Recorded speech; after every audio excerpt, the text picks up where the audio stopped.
Welcome back to our DAN education series on the heart, health and diving.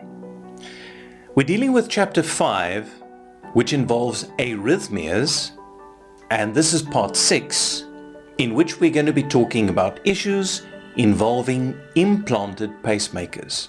Keep watching.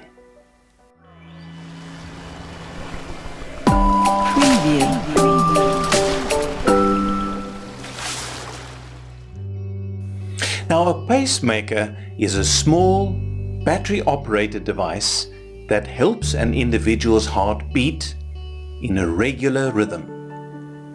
It does this by generating a small electrical current that stimulates the heart to beat. The device is implanted under the skin of the chest, typically just below the collarbone, and is hooked up with wires that are then threaded into the heart and sometimes the major blood vessels. In some individuals, the heart may only need intermittent help from a pacemaker. In other words, when there is an interruption of otherwise regular heartbeats. But if the pause between beats becomes too long, the pacemaker will kick in and supply the electrical impulse. In others, however, the heart may depend completely on the pacemaker for regular stimulation of beating action. So what about the effects on diving?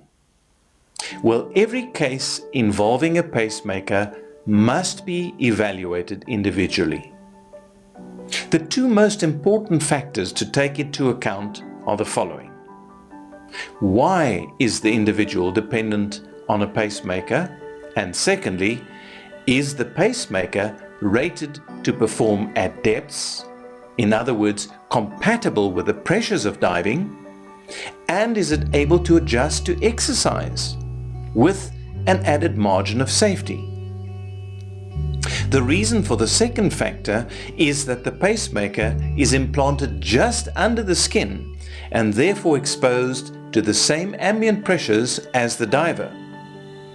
For safe diving, a pacemaker must be rated to a depth of at least 40 meters and must also operate satisfactorily during conditions of relatively rapid pressure changes, such as would be experienced during ascent and descent.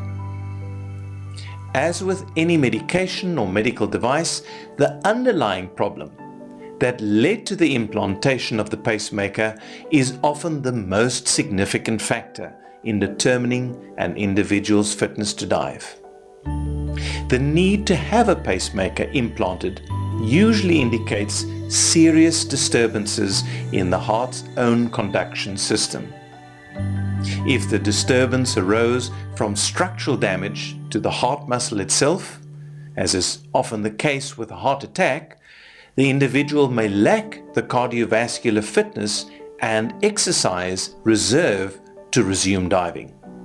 However, some individuals that depend on a pacemaker, not because of the heart muscle being damaged, but simply because of erratic impulses in the heart muscle, may possibly be selected or eligible to continue diving.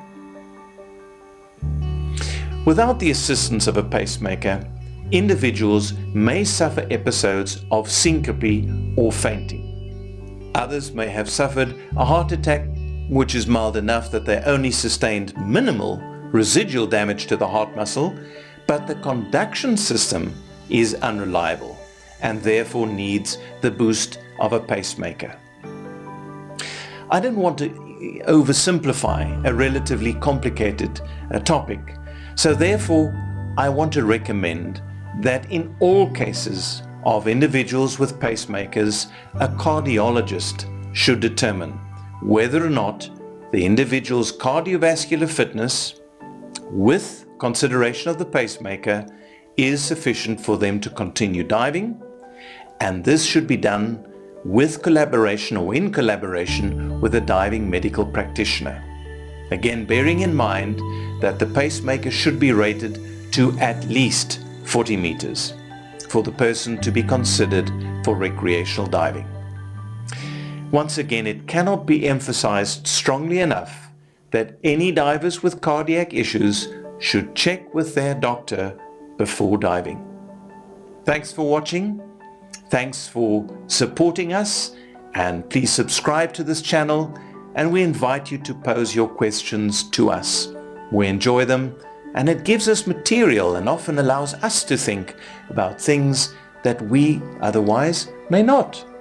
So you are contributing to the overall safety of diving. Thanks again for watching.